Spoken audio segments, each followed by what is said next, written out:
Tuhan, kita boleh diizinkan masuk bulan November ini semua karena kemurahan Tuhan.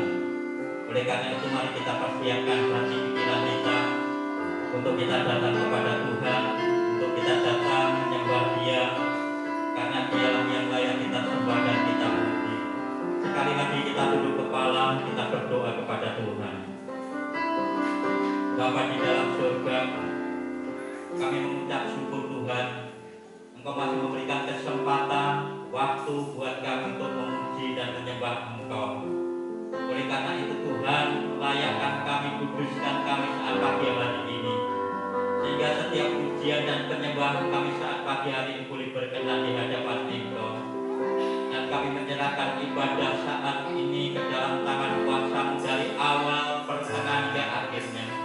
Kami percaya Engkau hadir di tempat ini Tuhan. Setiap orang yang sakit Tuhan sembuhkan, yang lemah Tuhan berikan kekuatan, yang susah Tuhan hiburkan, sehingga kami pulang dari tempat ini membawa kekuatan yang baru. Berkati saudara-saudara kami Tuhan mungkin masih dalam perjalanan, sertai mereka. Terima kasih Tuhan, kami serahkan ibadah ini ke dalam tangan kuasa-Mu. Dalam nama Tuhan Yesus Kristus. Haleluya. Amin. Haleluya.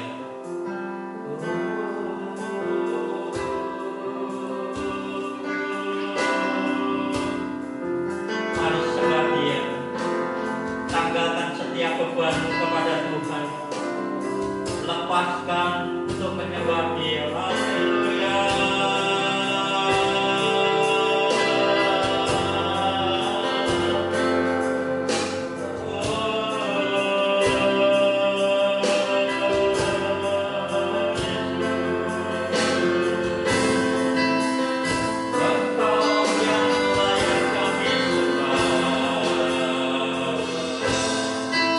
Engkau yang layak kami puji.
Engkau layak dimuliakan Tuhan.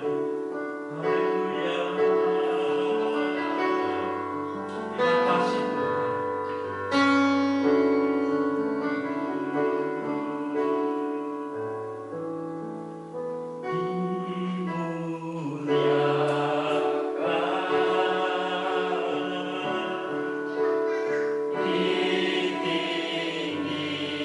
Ditinggikan Yesus Tuhan.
kami menyadari Tuhan,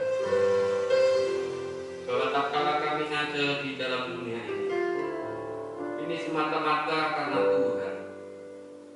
Dalam keadaan telanjang kami datang ke dalam dunia, dan dalam keadaan telanjang pula kami akan kembali kepada Tuhan. Namun selagi kami masih ada di tengah-tengah dunia ini, dan Tuhan masih memberikan kesempatan kami untuk hidup, biarlah hidup kami yang menjadi berkat, hidup yang berkenan dan menyukakan hati Tuhan. Inilah yang menjadi kerinduan kami Tuhan.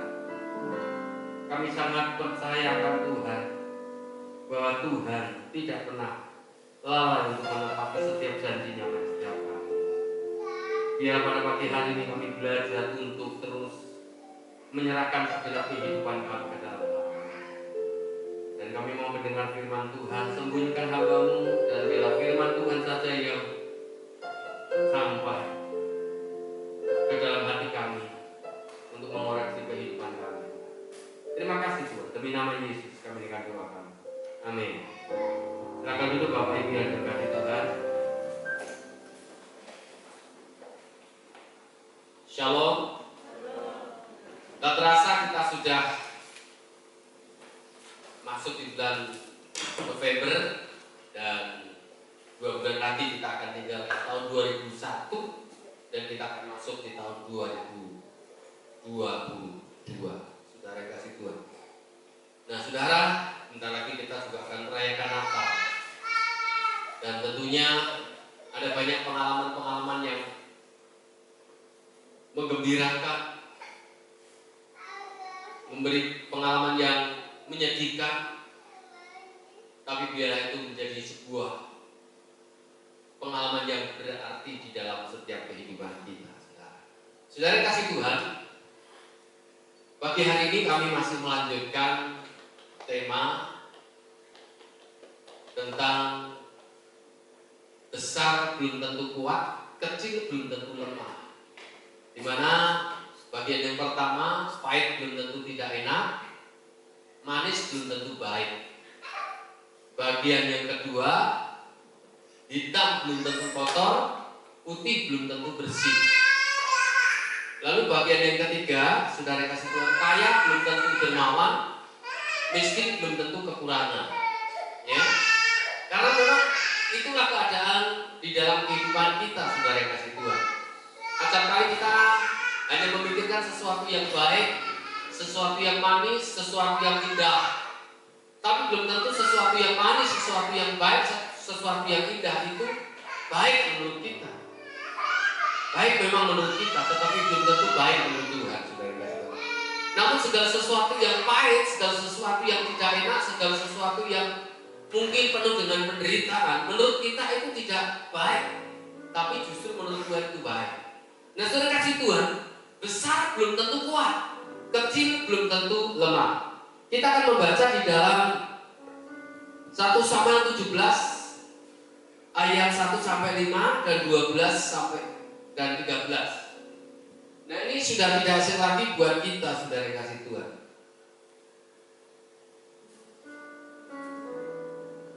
Saya akan bacakan saudara di dalam 1 Samuel pasal 17. Orang Filistin mengumpulkan tentaranya untuk berperang. Mereka berkumpul di Soko yang di tanah Yehuda, dan berkemah antara Soko dan Aseka di Efes Damim. Saul dan orang-orang Israel juga berkumpul dan berkemah di lembah Terbantin.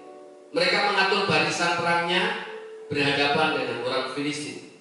Orang Filistin berdiri di bukit sebelah sini, dan orang Israel berdiri di bukit sebelah sana, dan lembah ada di antara mereka. Lalu tampillah keluar seorang pendekar dari tentara orang Filistin, namanya Goliat. Dari Gat tingginya 6 hasta sejengkal. Ketopong tembaga ada di kepalanya, dan ia memakai baju sikrah yang bersisik. Berat baju sirah ini 5.000 sikal tembaga.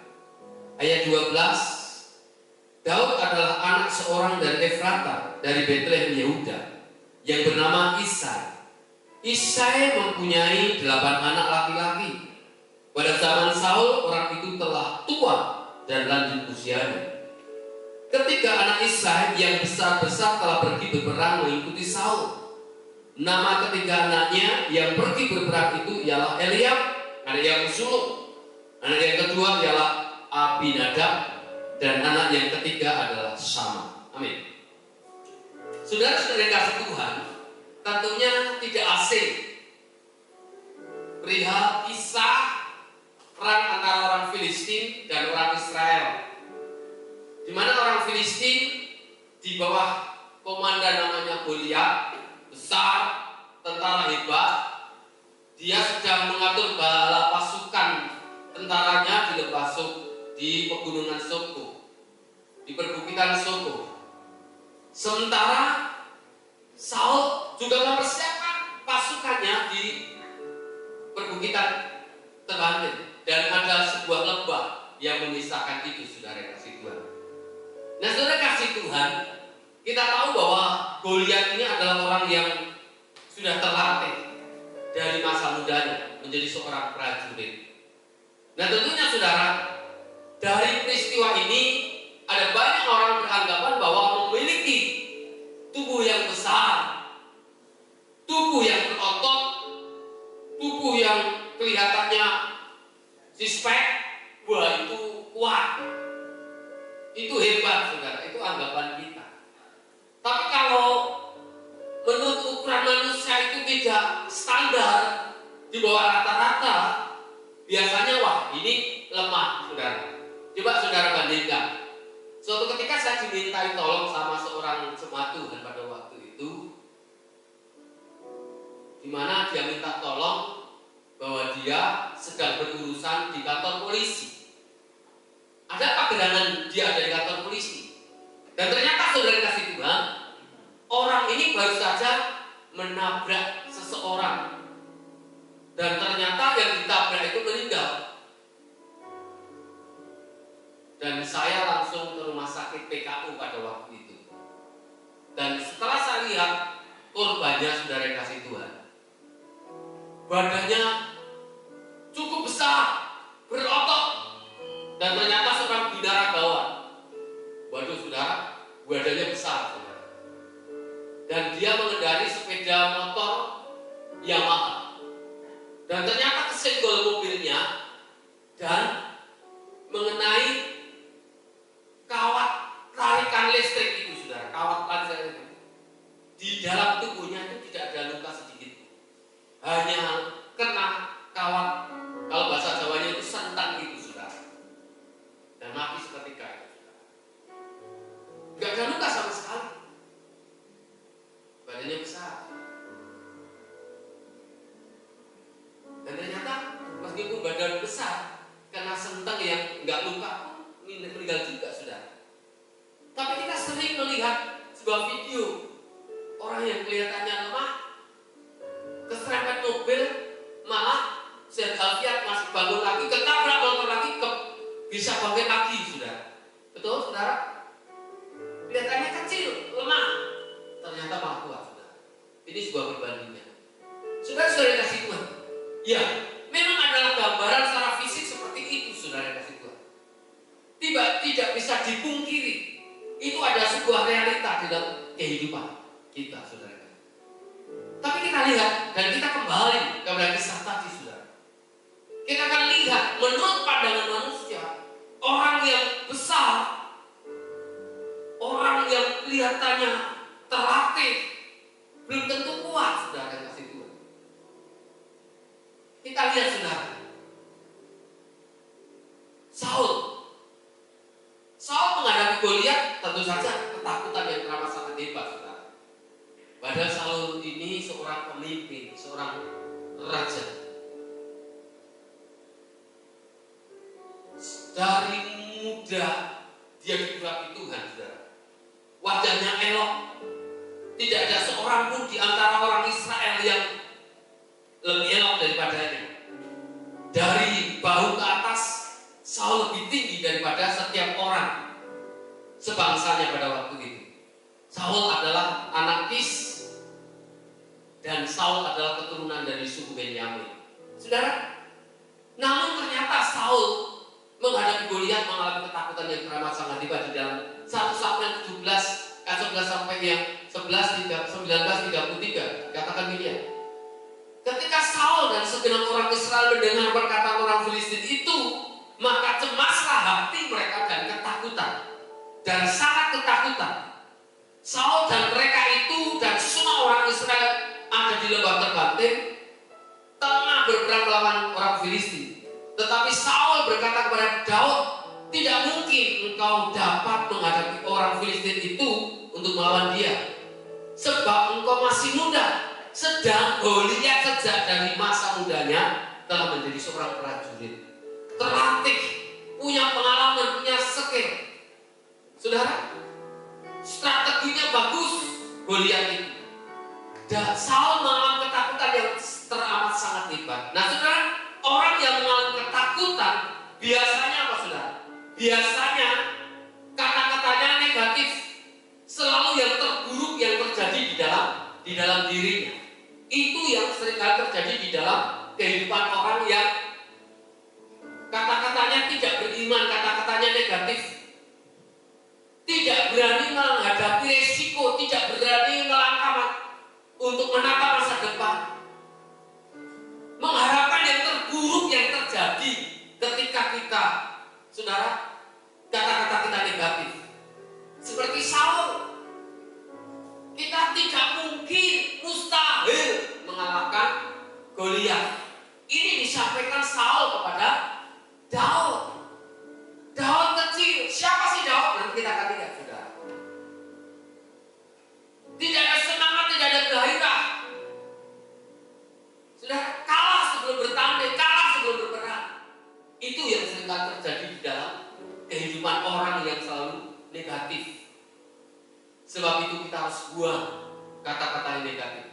Selalu optimis, selalu positif, dan selalu semangat, saudara. Meskipun kita sudah mungkin usianya sudah bertambah, sudah tidak muda lagi, tapi jangan kalah. Yosua ketika dia merebut tanah kanan, tanah Hebron, dia katakan, kekuatanku sama seperti pada waktu aku muda, meskipun usianya sudah 85 tahun. Kolonel Sanders, saudara, sangat inspiratif. Dia menciptakan, dia menemukan, dia meracik di usia 60 tahun KFC. Makanya kalau KFC itu patungnya pasti patung orang tua, kenapa nggak patung anak muda, saudara? Jadi usia jangan pernah membatasi kita untuk kreatif, untuk kita positif. Saudara kasih Tuhan, hidup kita tidak berdasarkan dari pengalaman, tetapi hidup kita hanya bergantung kepada Tuhan. Katakan sama-sama, bergantung dengan Tuhan. Saudara kasih Tuhan, itu Daud, kata-katanya di Daud. Lalu Goliat, saudara, Goliat itu keluar seorang pendekar dan tentara orang Filistin namanya Goliat. Tingginya 6 hasta, saudara. Tingginya 6 hasta. Ketopong tembaga ada di kepalanya. Memakai baju sikrah yang bersisik. Berat baju sikrah itu 5.000 sikap tembaga, saudara. Dan memakai penutup mulai dari kaki sampai kepalanya, saudara. Terlindungi, saudara. Bahkan membawa senjata. Waduh, senjatanya itu tombak seperti kisah tukang tenun. Mata tombaknya itu 600 sikal besi beratnya. Seorang membawa perisai berjalan di depan. Wah, dari muda sudah terlatih menjadi tentara. Secara manusia kuat dan hebat, tak ada yang bisa menandingi. Betul tidak? Tak ada yang bisa menandingi. Ternyata saudara, Goliat ini orang yang punya pengalaman, punya skill, punya kemampuan strategi banyak, dan perlindungan dalam tubuhnya itu hebat. Saudara. Perlindungan dalam dirinya itu begitu hebat, gak bisa tembus. Tapi semua yang dibangun oleh kekuatan manusia itu adalah mubazir, sia-sia. Salah orang yang mengandalkan dari kekuatannya sendiri, tetapi diberkati orang yang senantiasa mengandalkan kekuatan yang dari Tuhan. Goliat mengandalkan kemampuannya sendiri, merasa hebat, tak seorang pun yang bisa menandingi, mengalahkan dia. Saudara kasih itu, saudara tahu, banyak orang membangun dengan kekuatan diri sendiri, tak pada akhirnya runtuh juga, saudara. Tapi berbahagialah kita yang senantiasa hidup mengandalkan kekuatan kita dari Tuhan. Karena Tuhan adalah sumber kekuatan dan pertolongan di dalam setiap kehidupan kita. Perlindungan yang dibangun oleh manusia itu sia-sia. Berapa kali Saul hendak membunuh Daud disertai dengan 300 pasukan khusus, pasukan elit untuk membunuh Daud seorang diri. Tapi pada saat Daud tidur, kendi dan tombak bisa diambil sama Daud, ada kesempatan Daud membunuh Saul, tapi tidak mau lakukan. Dan ketika ada di gua, Saul sedang buang hajat, jubahnya Saul dipotong sama Daud. Ada kesempatan untuk membunuh Saul, tapi tidak mampu, tidak mau. Padahal Saul itu dilindungi oleh 300 tentara yang terlatih, pasukan khusus. Saudara, seorang presiden pasti dilindungi oleh pengawal-pengawal khusus, betul nggak? Terlatih dari berbagai macam kesatuan. Itu screeningnya, seleksinya itu sangat ketat sekali, nggak sama-sama. Punya skill, punya kemampuan, punya keahlian khusus, saudara. Saul juga dilindungi seperti itu. Namun perlindungan yang dibangun oleh manusia sia-sia. Perlindungan yang dibuat oleh manusia tidak ada gunanya. Dan ternyata apa, saudara? Ternyata Daud mampu mengalahkan Goliat. Meskipun perlindungan yang dipakai oleh Goliat itu tidak akan bisa kena, sekalipun kena tombak, sekalipun kena pedang, tidak akan mempan. Karena apa? Karena dilindungi, tembus peluru, tidak akan mempan dengan pedang. Karena apa? Karena berbaju sirahkan tembaga itu sesuatu yang luar biasa menurut para manusia. Berbahagialah buat setiap kita yang senantiasa di dalam perlindungan Tuhan. Katakan sama-sama, perlindungan Tuhan. Perlindungan Tuhan itu mampu mengkantar semua tipu daya, tipu musuh, lihat iblis, serangan musuh. Kuasa darah anak domba Allah mampu membuka kita. Coba kita lihat sekarang Daud. Kakak-kakaknya Daud itu juga orang-orang hebat. Tapi kata-kata Daud, kata-kata kakaknya itu khususnya kakaknya yang pertama, Eliab, itu kakaknya yang tertua, paling tua. Iya kan? Dia terlatih juga. Ketika kakaknya Daud ini juga pasukan khusus, terlatih. Tidak seperti Daud, proporsional kakak-kakaknya tubuhnya. Tapi apa yang terjadi? Dikatakan begini di dalam 17, 13, 14, 28. Ketika anak Isai yang besar-besar telah pergi berperang mengikuti Saul, nama ketiga anaknya yang pergi berperang itu ialah Eliab, anak sulung. Anak yang kedua ialah Abinadab, dan anak yang ketiga adalah Sama. Daudlah yang bungsu. Jadi ketiga anak yang besar-besar itu pergi mengikuti Saul. Ketika Eliab, kakaknya yang tertua, mendengar perkataan Daud kepada orang-orang itu, bangkitlah amarah Eliab kepada Daud sambil berkata, "Mengapa engkau datang?" Nah, saudara, Daud ini mendapat cerita, dengar kabar tentara-tentara itu berkata bahwa orang Israel dilecehkan, direndahkan, tidak akan mampu menghadapi tentara Filistin. Nah, saudara, saya sedang mencari kata-kata atau istilah yang tepat, sebagaimana apa yang dikatakan oleh Eliab yang mengatakan begini, kejahatan hatimu. Ini saudara, kejahatan hatimu. Kayak ini kata-kata tidak tepat. Karena Daud orang yang positif, Daud orang yang optimis, dan kata-katanya selalu kata-kata yang positif, yang baik. Masa punya kejahatan hati, saudara? Saya yakin mungkin paling tepat adalah tekad hatimu, punya prinsip, itu yang paling tepat sebenarnya. Punya tekadmu bulat, punya prinsip, punya apa istilahnya, pemantapan diri di dalam hatinya. Engkau datang kemari dengan maksud melihat pertempuran. Ini Daud. Kakak-kakaknya tahu. Kakak-kakaknya apa saudara sadar bahwa sudahlah kamu itu nggak punya pengalaman. Kami ini bertiga, kakak-kakakmu ini bertiga ini sudah punya pengalaman jadi tentara. Sementara kamu ini punya pengalaman cuma apa? Mengembalakan domba, dan dombanya itu hanya 2 atau 3 ekor. Saudara, secara manusia direndahkan, diremehkan, dianggap enteng, disepelekan. Betul? Kita pernah enggak dianggap enteng, disepelekan, tidak dihargai, dianggap rendah? Pernah? Betul? Kamu punya skill apa? Punya kemampuan apa?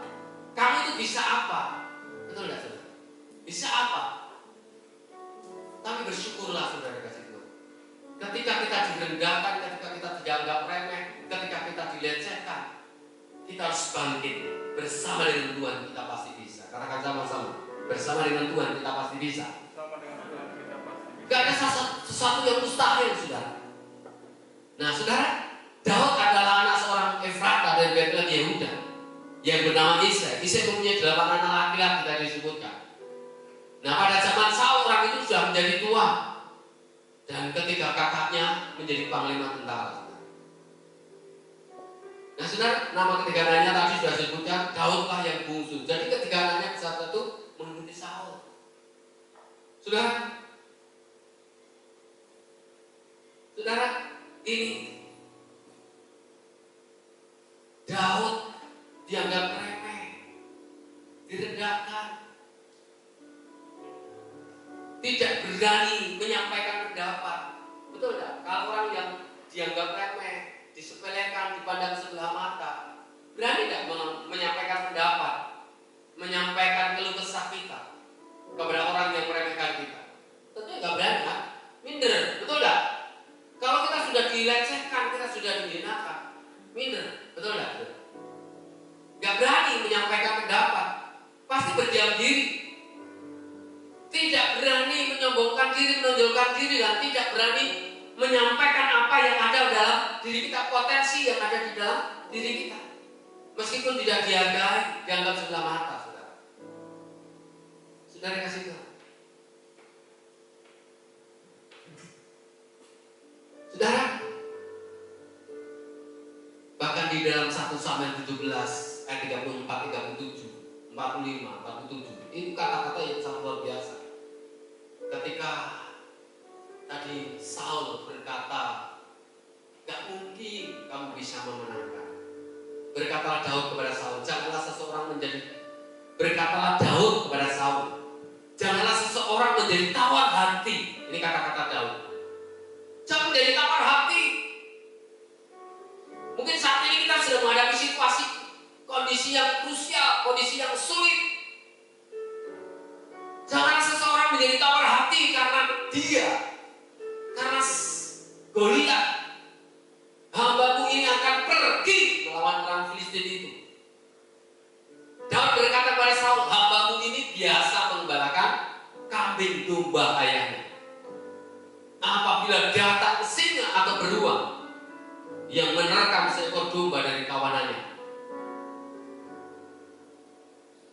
Daud berkata, Tuhan yang telah melepaskan aku dari cakar singa dan dari cakar beruang, Dia juga yang akan melepaskan aku dari tangan orang Filistin itu. Ini kata-kata yang positif. Kata Saul kepada Daud, pergilah, Tuhan menyertai engkau. Ini baru ngomongnya rohani, diteguhkan, saudara. Padahal tadi mengalami tawar hati, takut Saul itu betul menghadapi Goliat, ya kan?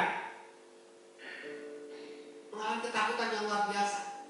Tetapi Daud berkata kepada orang Filistin itu, engkau mendatangi aku dengan pedang dan tombak dan lembing. Ini perkataannya jauh. Tetapi aku mendatangi engkau dengan nama Tuhan semesta alam, Allah segala barisan Israel yang kau tantang itu. Hari ini juga, ini kata-kata positif, kata-kata yang penuh dengan kepastian. Hari ini juga Tuhan menyerahkan engkau ke dalam tanganku, dan aku akan mengalahkan engkau dan memenggal kepalamu dari tubuhmu. Hari ini juga aku akan memberikan mayatmu dan mayat tentara orang Filistin kepada burung-burung di udara dan kepada binatang-binatang liar, supaya seluruh bumi tahu bahwa Israel mempunyai Allah. Hari ini juga kita akan melangkah bersama dengan Tuhan. Amin. Hari ini juga kita akan beroleh kemenangan. Ini kata-kata Daud. Dan supaya segenap jemaah ini tahu bahwa Tuhan menyelamatkan bukan dengan pedang.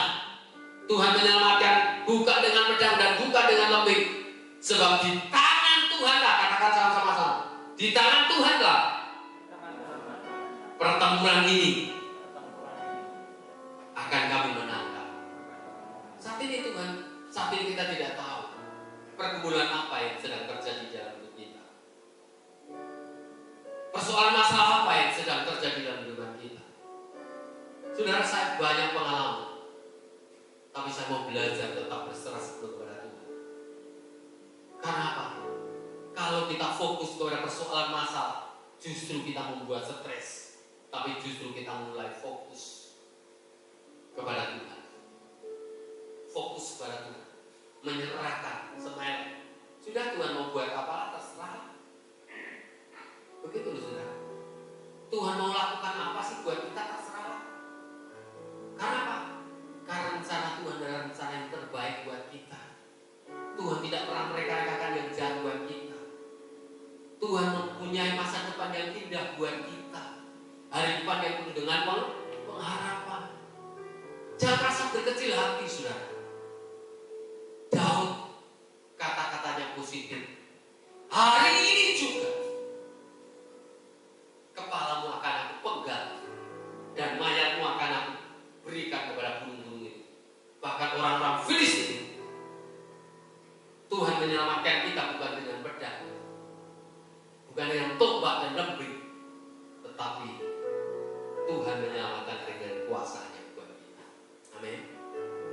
Tuhan melindungi orang yang berserah sepenuh kepada Tuhan, yang berlindung kepada Tuhan.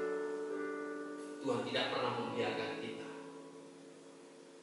Sekalipun orang mereka-rekakan yang jahat bagi kita, tetapi Allah selalu mereka-rekakan kebaikan bagi kita.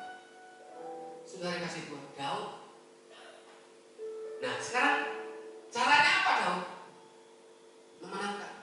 Saudara, mungkin saudara kita merasa saya ini kecil, saya tidak punya potensi, saya tidak punya kemampuan, saya tidak sama seperti orang-orang itu.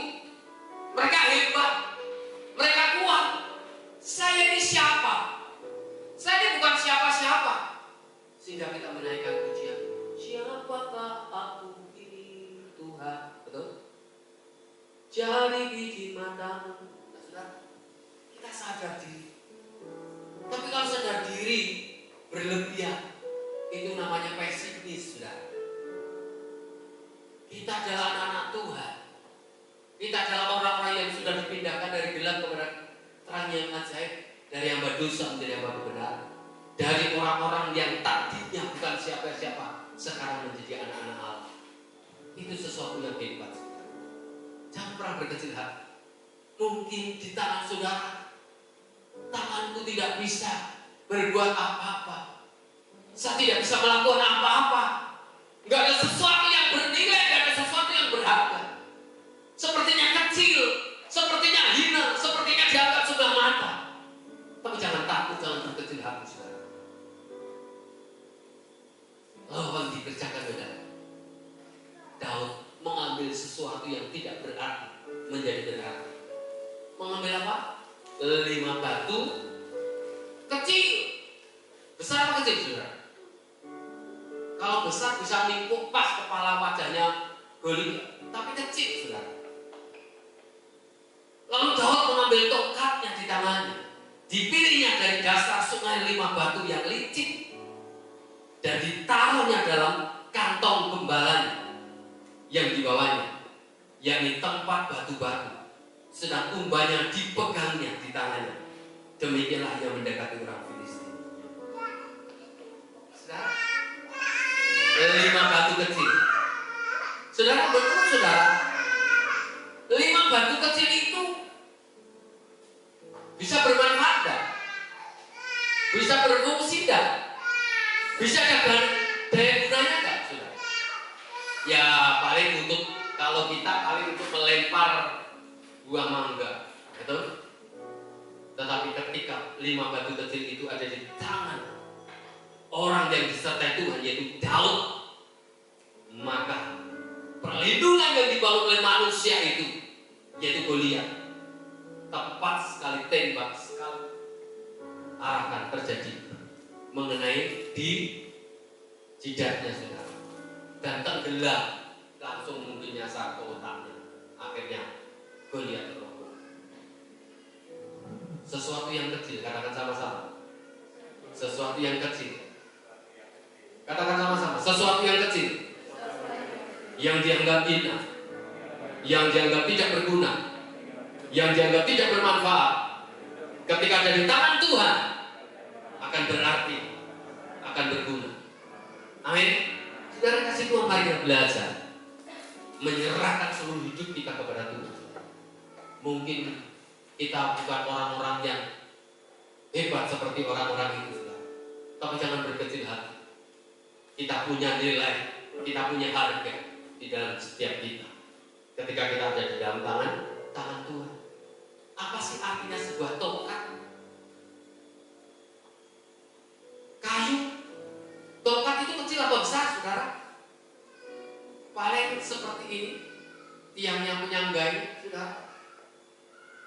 Betul? Tongkat bisa untuk memukul apa, saudara? Paling ketika dipukulkan kepada binatang nggak sekali langsung mati, saudara. Tetapi ketika tongkat itu ada di tangan Musa, maka tongkat itu menghadirkan mujizat Tuhan yang luar biasa.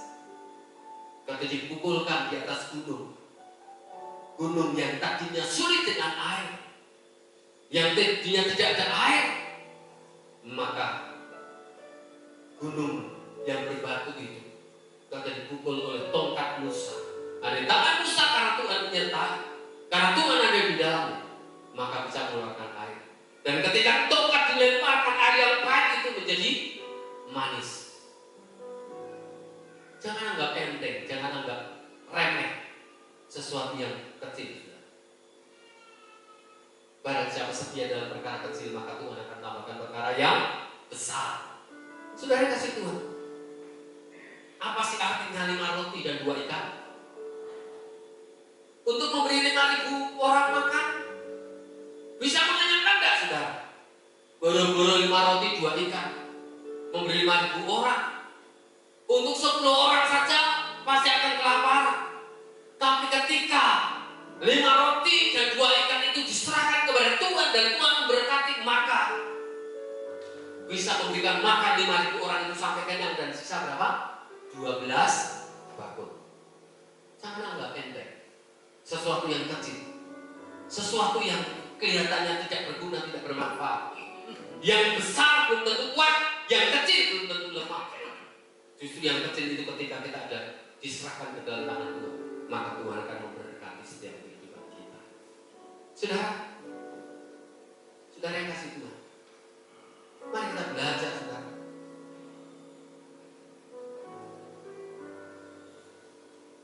Segenggam tepung dan sedikit minyak dan bumi-bumi. Wanita Sarfat, janda Sarfat ini, dia berkata, setelah aku masak, aku akan makan bersama dengan anak, dan setelah itu aku mati. Tidak ada harapan untuk hidup. Tapi ketika tepung dan minyak itu diserahkan kepada seorang batu, diserahkan kepada Tuhan, Tuhan memberkati. Tepung itu tidak pernah habis, dan minyak itu tidak pernah berkurang. selalu mengucur. Sesuatu yang dianggap sepele, sesuatu yang seringkali kita jumpai di dalam kehidupan kita. Ketika ada di dalam tangan Tuhan, Tuhan memberkati. Amin. Kita ini siapa? Kita ini bukan siapa-siapa. Saya selalu sadar diri bahwa saya ini bukan siapa-siapa. Saya ini seorang keset. Keset julos, pelayan, bukan bos. Ketika ada orang mengatakan, bos, saya merasa, merasa apa? Gak enak. Dan saya selalu, jangan berkata bos, saya bukan bos. Saya adalah julos keset. Keset itu apa? Membersihkan kotoran setiap kaki kita. Jadi saudara jangan pernah merasa minder, merasa berkecil hati. Di dalam Injil Matius 17 ayat 20, Tuhan Yesus berkata kepada mereka, karena kamu kurang percaya, sebab aku berkata kepadamu, sesungguhnya sekiranya kamu mempunyai iman apa? Sebesar biji sesawi, kamu dapat berkata gunung ini, pindah dari tempat ini ke sana, maka gunung ini akan pindah dan tak akan ada sesuatu yang mustahil. Amin. Iman sebesar biji, iman yang kecil. Iman itu menentukan besar kecilnya berkat yang akan kita terima. Kunci untuk menghadirkan kuasa Tuhan adalah beriman kepada Tuhan, berserah sepenuh kepada Tuhan, sebab Tuhanlah yang menjadi pertolongan di dalam kehidupan kita.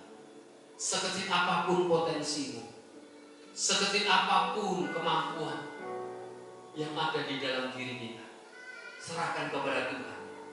Maka Tuhan akan menjadikan kita yang ini tidak berarti, maka Tuhan akan menjadikan berarti, berharga di mata Tuhan.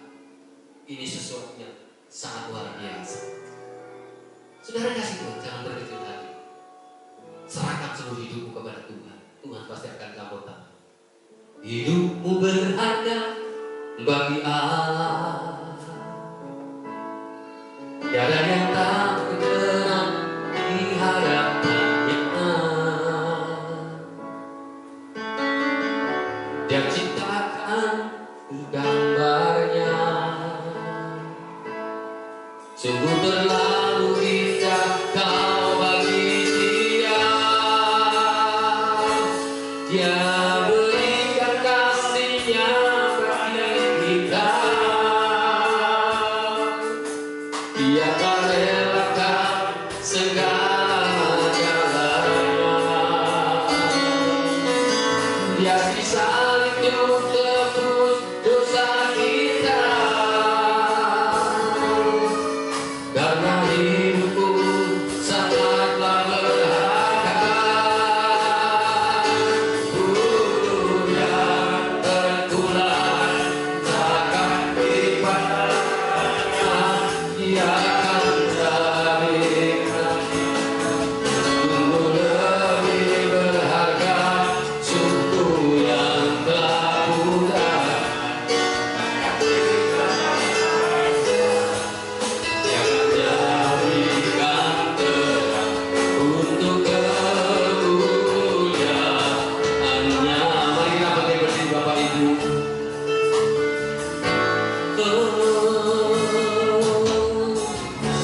Hidupmu bagi Allah. Tiada yang tak berkenan di hadapannya. Dia ciptakan gambarnya. Sungguh terlalu indah kau bagi dia. Dan berikan kasihnya bagi kita.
Bapak Ibu yang diberkati Tuhan, sekecil apapun potensi, kemampuan, atau mungkin talenta, Tuhan tidak pernah melihat besar kecilnya yang ada di dalam diri kita.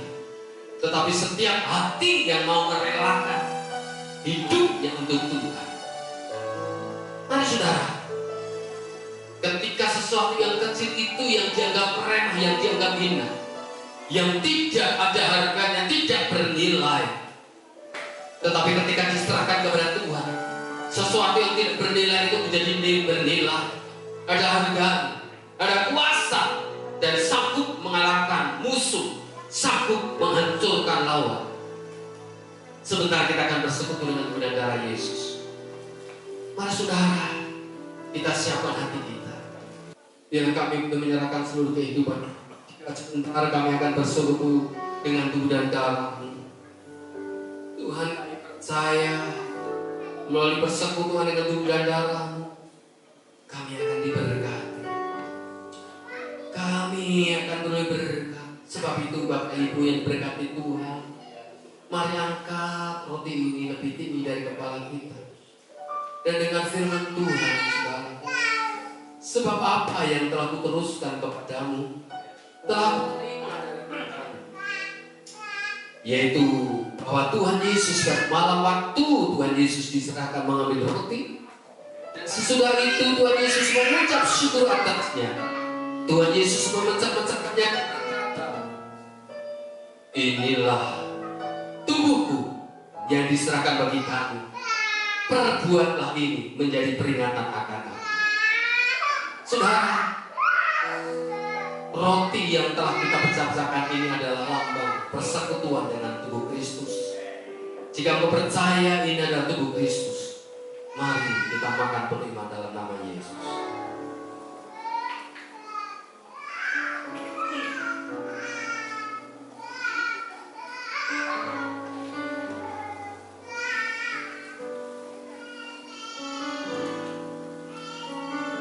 Terima kasih Tuhan. Mari angkat cawan ini lebih tinggi dari kepala kita. Demikian juga Tuhan Yesus memanggil cawan sesudah makan. Lalu Tuhan Yesus berkata, cawan ini adalah perjanjian baru yang dimeteraikan oleh darahku.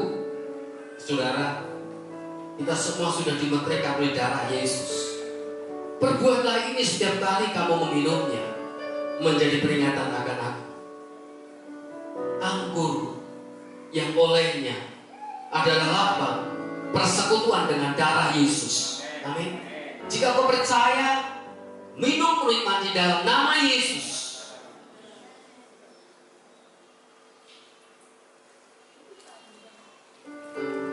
Saudara, letakkan tangan di bagian yang sakit. Sesuatu yang kecil, sesuatu yang tidak berharga, sesuatu yang hina, sesuatu yang dipandang sebelah mata, sesuatu yang tidak berharga, tidak ada nilainya. Ketika kita serahkan kepada Tuhan, kita percaya sebagaimana kata-kata dari Daud, kamu mendatang aku dengan tombak dan pedang, tetapi aku datang dengan nama Tuhan semesta alam.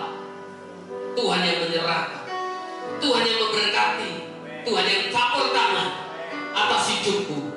Saat ini juga demi nama Yesus, segala sakit penyakitku disembuh, persoalan yang ada dalam diriku dipulihkan. Kami adalah orang-orang yang lebih daripada pemenang.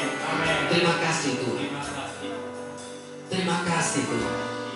Terima kasih Roh Kudus. Terima kasih. Terima kasih. Nyatakan kuasa-Mu atas hidup setiap jemaat. Oh, terima kasih. Saat ini juga Tuhan, kami percaya akan kuasa pertolongan. Di dalam nama Tuhan Yesus, kami membawa Ibu Warni. Kami bawa dalam doa Bapak Budi, Pak Bambang, Ibu Nila. Demi nama Tuhan Yesus, demi nama Tuhan Yesus, kami punya iman. Mukjizat terjadi bagi kehidupan mereka. disembuh, mereka dipulihkan, mereka disempurnakan sehingga mereka pulih. Datang kepada Tuhan beraktivitas bersama dengan kami. Berkati keluarga mereka, berkati rumah tangga mereka. Terjadi jemaat di tempat ini, Tuhan memberkati, Tuhan campur tangan. Kasih anugerah-Mu Tuhan terus limpahkan. Yang sakit Tuhan jamah dengan kuasa darah, sembuhkan dia. Yang lemah dikuatkan, yang susah diburukkan. Yang saat ini sedang kesusahan dalam ekonomi, Tuhan membukakan tingkap-tingkap langit untuk mencurahkan hujan berkat atas hidup. Dengan cara yang ajaib, dengan cara yang tidak pernah kami mengerti, Tuhan akan mencukupkan setiap apa yang menjadi kebutuhan dalam kehidupan. Berkati bangsa negara kami, berkati kota kami, berkati pemimpin kami, berkati daerah sekitar di tempat ini, sehingga gereja-Mu boleh ada. Itu semua karena Tuhan. Terima kasih Tuhan, terima kasih. Kami tetap menyerahkan seluruh hidup kami ke dalam tangan Tuhan. Semuanya diberkati Tuhan. Arahkan mata iman-Mu, pandang Tuhan. Sekalipun kalian mempunyai iman yang kecil, tapi ketika engkau berserah sepenuh pada Tuhan, maka Tuhan akan nyatakan kuasa mujizat-Nya atas hidupmu. Jangan pernah ragu dan jangan pernah tawar hati. Tuhan yang menyertai-Mu, yang berperang atas hidupmu, yang akan memberikan kemenangan atas hidupmu. Oleh karena itu, pulanglah. Terimalah berkat anugerah sukacita dan sejahtera kasih sayang sempurna. Berkat yang turunnya, yang datangnya di dalam nama Allah Bapa, serta cinta kasih sayangnya Tuhan Yesus Kristus, serta pengurapan kuasa Roh Kudus turun atas hidupmu mulai dari sekarang sampai sekarang. Kiranya Tuhan beri kekuatan kesehatan, melindungi mulai dari sekarang sampai selama-lamanya. Kami buatkan doa berkat ini di dalam nama Tuhan Yesus Kristus.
Kami berdoa dan mengucap syukur. Haleluya.